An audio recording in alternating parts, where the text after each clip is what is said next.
Hello everyone, my name is Jen and welcome to the Book Refuge.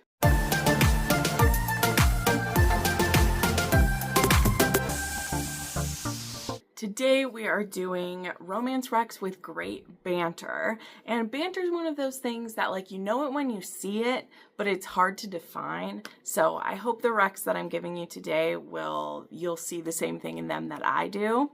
But one other thing I want to call out before we get started is we do actually have a sponsor for today's video, which is Miss Blue. Yes, I absolutely adore their jewelry so much, but we're going to save that for the end. We'll get back to that. But, if during this video you're admiring some of the jewels that I'm wearing, just make sure you stick around to learn more about them. Or right now, there'll be links down below to the pieces that I'm wearing, and we'll get back to that later on. All right? Okay, so let's go ahead and dive into these. I have 10 different recommendations that really kind of run the gamut of different types of recs. So hopefully there'll be something in there for you. So the first one I want to recommend is The Wingman by Stephanie Archer. And really I'm kind of recommending Stephanie Archer as a whole. I've read 2 books by her and they both have had great banter. Great chemistry between the characters, and this one is actually friends to lovers with fake dating and roommates all mixed in. And in this one we have Darcy Anderson, who is actually recently single, and her partner just was not supportive in the way that he should be. And she's friends with Hayden Owen, who is a defenseman in pro hockey and is just absolutely her best friend. And one of the things she wants to do now that she's single is she wants to do a bit of just being a player is basically what she wants to do. We'll just call it what it is. And she thinks that Hayden is just really good at that. She's seen him with lots of women for flings through the years, and she thinks that is what I want. I want to pair up with my best friend, and he can be my new dating coach. The only thing is, what she doesn't know is the reason why she's seen him with different women through the years is because he's been pining over her. And he missed his chance. She's been dating. At one point, I think they were all 3 friends. But really he was friends with her. And when he missed out on dating her, it's one of his biggest regrets, actually.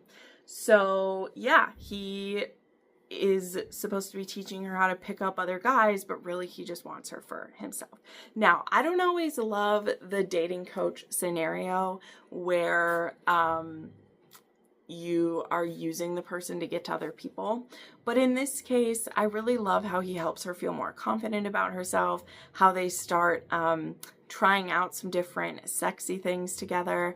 And there's just so much heart to this story, and their chemistry was so good that there was never really much fear that she was going to, fall for someone else along the way.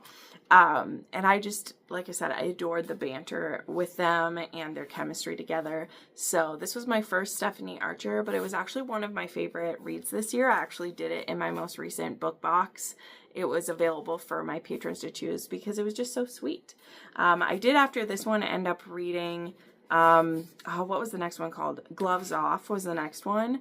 And I really enjoyed that one too. There was some really great back and forth in that one as well. So I think Stephanie Archer is going to be a good rec for banter overall in the future for sure. Okay, next up we have Bourbon and Proof by Victoria Wilder. Now, I specifically picked this one, though it is the 3rd book in the series, and you probably should start at the beginning. That would probably be a smart move to make. But I absolutely love the relationship between Hadley and Ace in here. They have kind of been dancing around each other for many years, and she is actually best friends with his brother. So this is a brother's best friend, but it is a female friend. She is really close with his family, and there's always been this underlying tension between the 2 of them. But he doesn't feel like he'd be the right one for her, and he's also been warned away from her by her father in the past.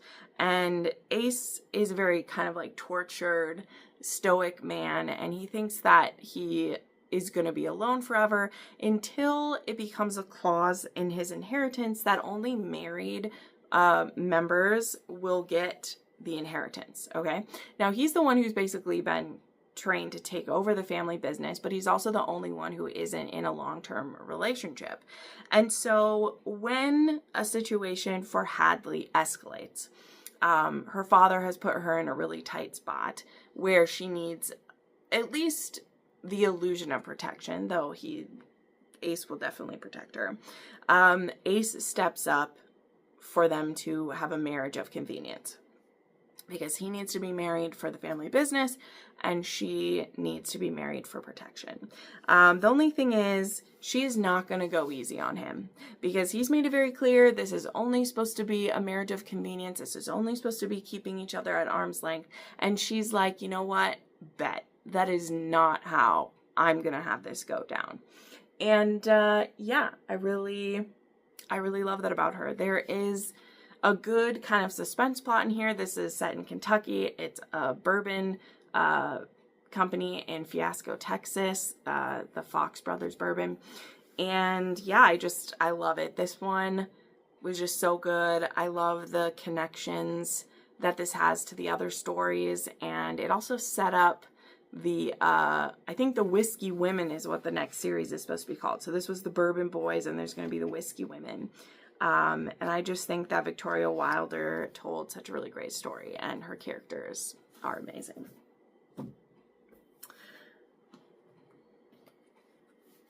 Okay, next up, we have Undeniably Unexpected by J. Salmon. So this was the most recent release in her billionaire Boston, whichever the series is. So this is number 6 in a series. Now, unlike with Bourbon and Proof, you can jump into this series wherever you want a bit easier than you can with the Bourbon Boys. The Bourbon Boys, there's a pretty heavy, like, overlying plot, which is why you want to do those in order. But with this one, they're just different couples in Boston. There is a bigger arc of like these different family members and everything.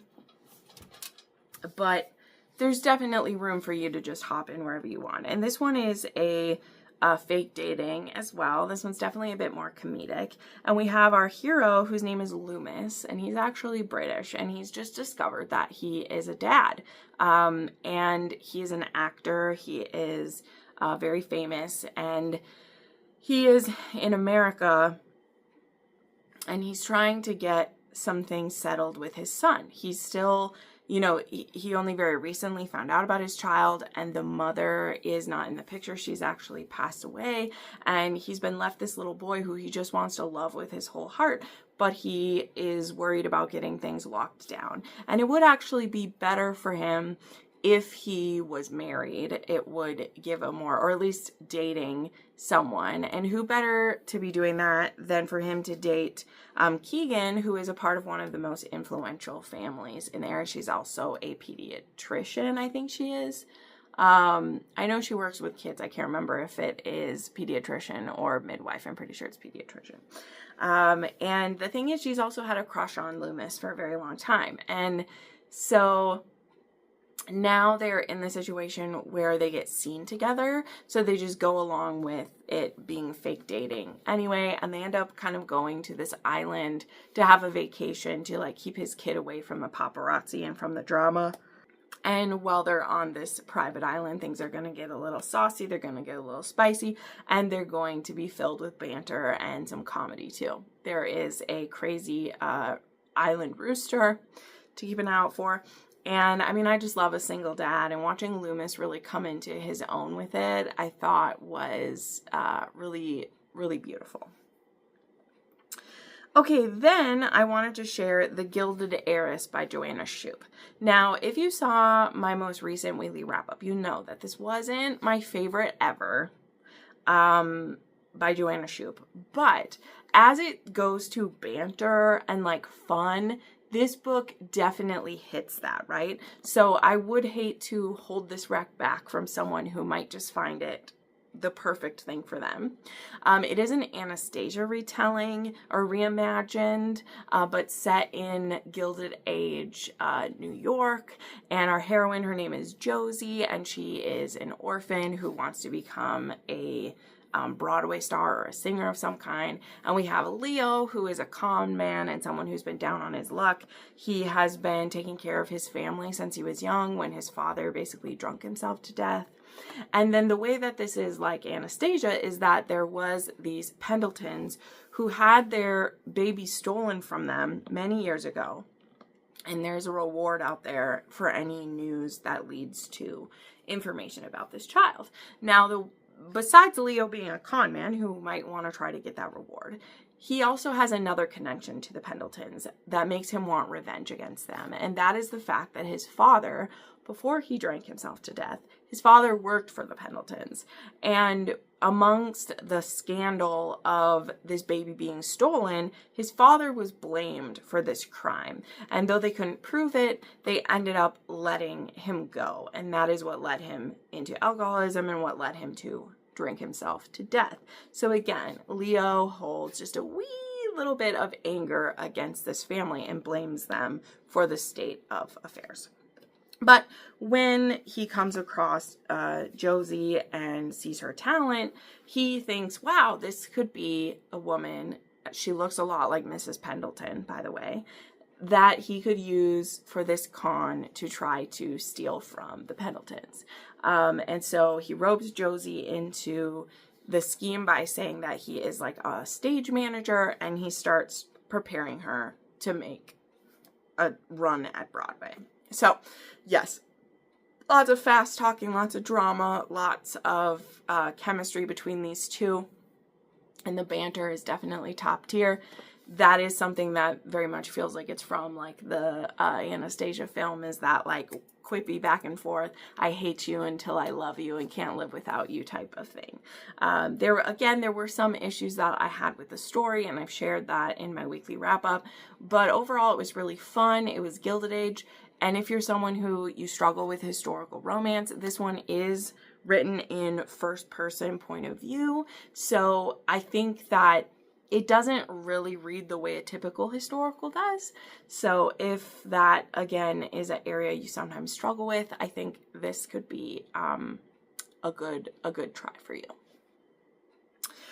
Okay, next up, I actually have two books from this one author, because I think she does such a good job with the banter and with the quippy back and forth, and that's Lena Hendrix. So the first one I have for you is Just Between Us, and this was a part of her King family series. And this one is about like a black cat and golden retriever character. Yes, this is my special edition from Novel Grounds. I'm obsessed with it. It's so beautiful. And yeah, this couple are so fun. I just love them so much. But this couple, our heroine actually works for the King family. She's kind of doing investigating a situation that has happened with their father. And so she's working with the brother, oh shoot, I just forgot what his name is, so don't mind me. I totally forgot what it was. But she and Royal is kind of the fun-loving brother in the family. He's also a tattoo artist, and he has his own form of, let's say, like OnlyFans going on, where he does these thirst traps having to do with his tattoos and talking really sexy and everything. And what the heroine doesn't know is that this is that guy. And when she is in out-of-towner to work on this project, to work for the brother, her and Royal get off on the wrong foot. The heroine's name is Vita. But she is actually secretly a patron, or I mean, that's what we're calling it, but a member of this guy's, like OnlyFans type thing. And when she hears him speaking and she sees some of his tattoos in real life, she immediately knows who this is. And it doesn't take Royal long to put it together either, based on a few things she says. And so that does lead to him kind of telling her, like, you know you want me, like, let's get something going on. It's only supposed to be for a short time, just until this situation gets handled. It's not supposed to be too serious. But they find that sexually they're very compatible, and he does a little bit of doming her, and that is something that she's never really let herself try before, but she does with him, and it's just really beautiful. I loved their relationship. But boy, does Lena Hendrix write the banter between Royal and Vida just like so well. Mwah. It's just chef's kiss. Look at the like back too. This is such a great addition. I love it so much. And then the other one from her is actually her most recent release, which was Chasing the Sun. And this one was about this new series they're starting, like I said. And our heroine loses her job because her boyfriend or fiance was cheating on her. And they also had worked together. So like she lost her job and got kicked out of her home. And so she goes back to her hometown, which is this like cozy little town that is a kind of like a touristy place, but it's been a bit like, it's not at its tippy top shape, let's just say. And our hero, he actually owns a bed and breakfast in the town. And how to describe it, like I don't have time to go into the full mode of this about it, but basically they end up on kind of opposite sides of like business ventures, and they end up being forced to work together, and so that kind of puts them at odds. And our hero is also a single dad. His son is like a teenager. I believe our hero is a widower as well, so he has a chip on his shoulder. He's a businessman. He sees our heroine as a nuisance and someone who's not going to be in town very long, so he doesn't want to waste his time with her. And yeah, but they end up working together really well and helping to make some changes that are really going to benefit the town and everyone there. And yeah, they just, again, I don't know. Lena Hendrix does an absolutely marvelous job with these characters. Okay. Then I want to share Brutal Vows by J.T. Geisinger. Yes, J.T. Geisinger is like the queen of banter too. Like her Queens and Monster series, every one of them has it. And actually the last time I did a banter video, I included a different book from this series. But I feel like Brutal Vows doesn't get as much love as it should. It is absolutely just as good as some of the others in the series. And this one actually has a kind of like arranged marriage between the Italians and the Irish Mafia. And our hero Spider has volunteered for this arranged marriage because he doesn't really have anything else going on in his life, and he's like, I might as well help out my family this way, his mafia family. And the heroine, it's actually her niece who is supposed to be the one, her niece who is only 18, who's supposed to be the one to marry Spider. But Raina is just going to do everything she can to sabotage that. But she does know that her family needs peace with his. And so when it becomes clear that her niece absolutely can't be the one to marry him, she ends up on the day of the wedding stepping up to be the one to marry him. Now, this might seem odd for anyone that Spider would just go along with this. But the thing is, Spider has been very attracted to Raina, and he's been very disturbed by the fact that he is obsessed with Raina and attracted to her, because it's a dereliction of his duty as he sees it. You know, he's not supposed to be paying attention to her. He's supposed to be paying attention to her niece and be a good husband to her. Like, he does want to do that. But yeah, Raina, when she gets put in as the replacement, it doesn't take him more than 2 seconds to be like, I volunteer as tribute. Yeah, she can do it. I'm marrying her instead. And yeah, the way these two go back and forth is just, Raina is vicious, okay? This woman's tongue is a blade. And the way that she just tries to flay him, but he just like, it bounces all off of him. I love it. And this book also has some pretty sexy things in it where, I wouldn't say that he's completely submissive to her by any means, but he does have a praise kink for himself. And so when he is particularly pleasing Raina and she tells him, you're taking care of me so well, you're being such a good boy, the man is ready to come in his pants. Like, let's just say it. But again, this one I think is like so good because it switches too. Like, sometimes she needs to be praised and adored as well. And I just think that this book balances it so nice. But yeah, J.T. Geisinger writes epic dialogue that's, honestly, it's meant to be listened to, you know. So the audiobooks for that series are fire. They're so good. Okay, then I have another historical for you, and that is Mr. Impossible by Loretta Chase. So this was one that was on my TBR for ages, and we finally read it for Rake Appreciation Society, which is a historical romance book club that I have with my friend Crystal from Crystal's Bookish Life. And this one is always said that it kind of reminds people of The Mummy. It'll give you mummy vibes if you have ever watched that with Brendan Fraser. And is it Rachel Weisz who's in that one? I think it is. But this one we have Rupert Carsington, who's the fourth son of an earl. So he's a bit of the family's disaster, but he's handsome and masculine and reckless, and just oodles of charm come off of him. And so he is just kind of this wild card who just kind of lives as he pleases. And he happens to be in Egypt, and he's gotten himself in a bit of a pickle where he's pushed kind of the area too far and he's wound up in jail. So he's in Egypt, he's stranded in a prison, and his only way out happens to be Daphne Pembroke, who needs his help to rescue her brother, who her brother has been kidnapped because the people who kidnapped him believed that he can read, I think, like ancient Sanskrit or something like that, when really it's Daphne who can do that. Yeah. And so her brother, they're going to realize very quickly that her brother can't help them, and then they'll probably kill him.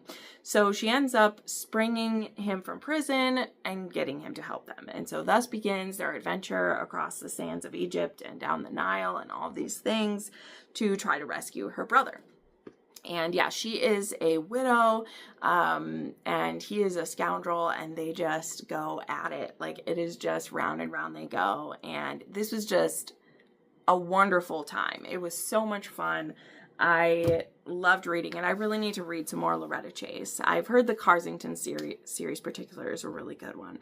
But that one, reading it for book club, I had a wonderful time with it. And I think that you'll enjoy that one too. The audiobook was also really good for that one. It's read by Kate Redding, if I'm correct, which, if you don't know, she reads a lot of fantasy, but she does a lot of historical romance too. And she does the male voice really good. I love when I find a female narrator who can do that here. So with one of these, I wanted to be a little bit different with a recommendation, okay? And I know some people might like just skip ahead and roll their eyes, but I feel like this book doesn't get talked about, or this author doesn't get talked about outside of romantasy much. And I truly think the banter in this book is so good. And I really realized that when I reread this last year. We did a reread of all of this author's books for a read-along that I did. And like the banter between these two characters was just really, really good. So I'm talking about the House of Earth and Blood, book 1, Crescent City, of the Crescent City series by Sarah J. Maas. Okay. Now, again, I understand she is not for everyone and people might be sick of hearing her, but I also think people often recommend ACOTAR or they recommend Throne of Glass. And this series, some people think it's too big, it's too chunky, they get bored with it. But and that's fair. Like the first time I read this book, it took a good ways into it to get sucked in. But I love this series so much because there's so many little details. There's so many fascinating parts to it. And I think Sarah J. Maas writes really good romance, okay? I think she does. People will have all sorts of opinions, you know. That's how it is in any type of recommendations you do. But I just really enjoyed this one so much. And the couple in this one is Hunt Athalar and Bryce Quinlan. You will get introduced to other characters, but as regards to the romance and the banter particularly I'm talking about, it's between those two. And we have Bryce Quinlan, who I believe she's half Fae. And then Hunt Athalar is an enslaved fallen angel. Okay. That is a very interesting setup to this one. So we have some angels involved in it.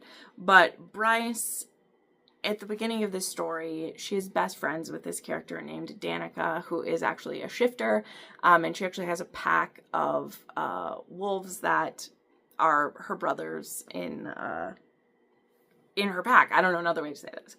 And her and Bryce are besties. And in the beginning of this book, they are just living it up. You know, they're almost living like just partiers. They do, you know, some party drugs. They go out, they meet up, they fuck whoever they want. They are living that type of life. And that's the phase of life that they're in, right? But then something very tragic happens very early on in this book. And when Bryce wakes up from it, she will never be the same. And she's completely destroyed. And everything she thought she knew is gone. This deals with depression in that aspect and a lot. So then we skip forward a ways, and Bryce is kind of a shell of who she was before, and is just making it through day by day, doing her work, you know, trying to survive. And some information comes out about this event, this horrible event that changed her life forever.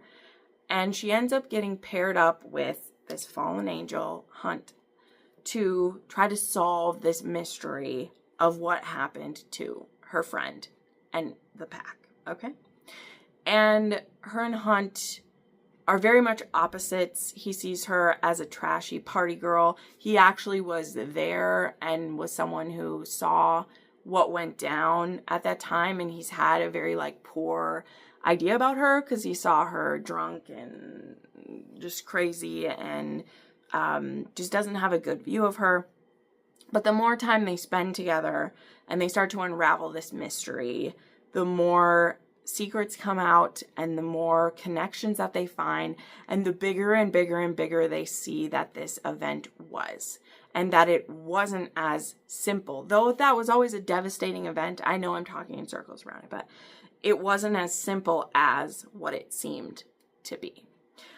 This book, like any Sarah J. Maas, to me, yes, there is oodles of setup. This is a thick book. It's not going to work for anyone. I highly recommend getting the audiobook and jumping on with that.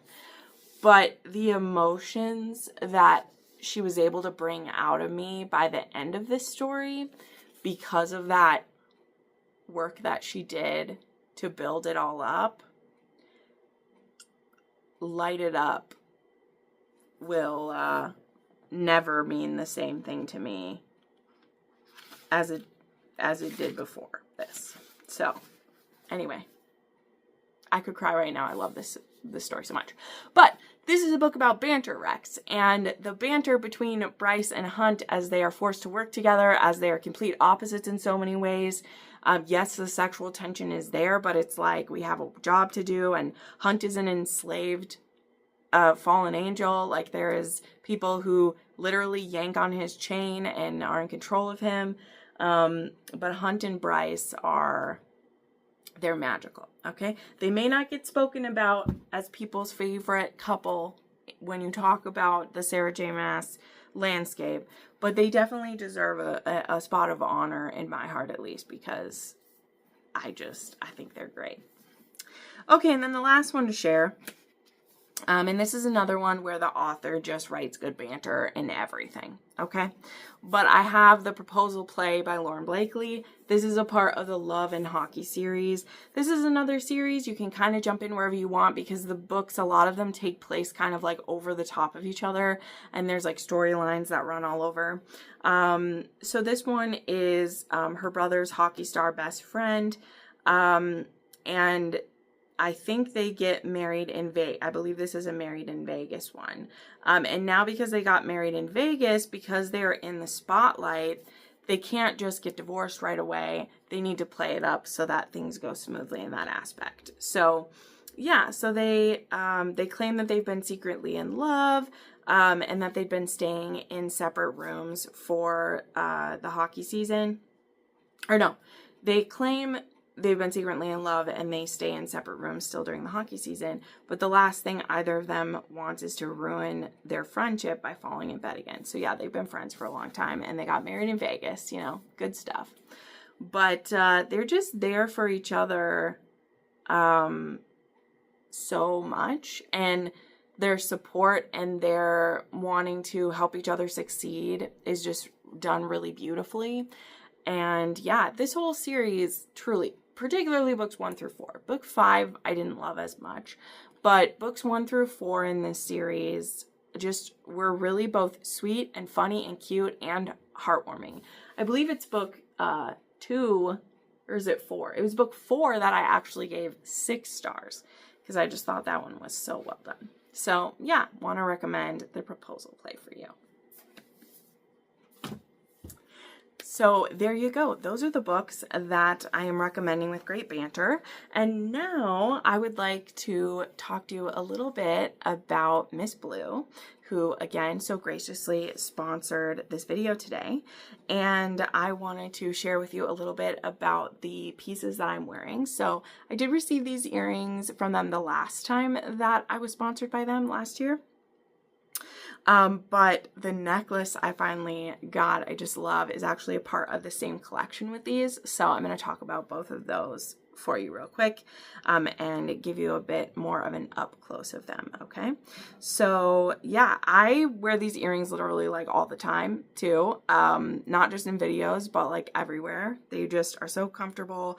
I love how they like hook in place and like stay there. I actually have slept in these before too, because they fit really nicely kind of in there. Maybe I shouldn't, but I have. And these are actually the Seaside Serenity Defender Aquamarine and Sapphire earrings. And the necklace I'm wearing, which again is in that collection, is called the Aqua Earth Conservation Champion Aquamarine and Sapphire necklace. And the reason why they have those names is that the Aqua Earth necklace, it's more than just a beautiful piece of jewelry. It's a symbol of commitment to environment protection, and the combination of aquamarine and sapphire represents the beauty and the power of the ocean. And while the stones in it symbolize the importance of preserving our planet's natural resources. And these are actually in a collection where I believe a percentage of proceeds actually go towards helping the environment. And the way that Miss Blue does it is that they work with enduring materials from precious metals to premium moissanite and colored gemstones. With their in-house jewelry workshop and stone factory, they bring beautiful, high-quality jewelry under strict quality control. The pieces are designed for everyday wear and to be cherished and loved forever. And like I said, I do have the links down below to the exact pieces that I'm wearing. There's also a like tennis bracelet in the collection. I really don't wear bracelets because of my big chonky wrists, so that's why I didn't get that one. But I love this. This is, I believe, the 18-inch chain is what's on this. And like I said, I'll have done some close-ups of this, but I just absolutely love these pieces. Aquamarine is also my birthstone, so that was part of the reason why I was interested in this collection. And one of the other pieces I have from them too also is aquamarine, because I just love my birthstone. I wouldn't necessarily buy stuff in my birthstone just because, but I really like mine. I always have. So yeah, I definitely love it. But they have so many things to choose from there. And you can use my code, which they gave me this code that it's Jenna15. So make sure you copy and paste that. Don't do Jen15, it's Jenna15. And you'll enjoy 15% off, and there's no limit to how many things you can get with that. But yeah, thank you so much to Miss Blue for sponsoring this video. And I hope you guys enjoy these recs that we've went over. And let me know some of your favorite books with banter. I do have a previous video I've done that is also books with banter, so check that out. And I will see you in the next video. Bye.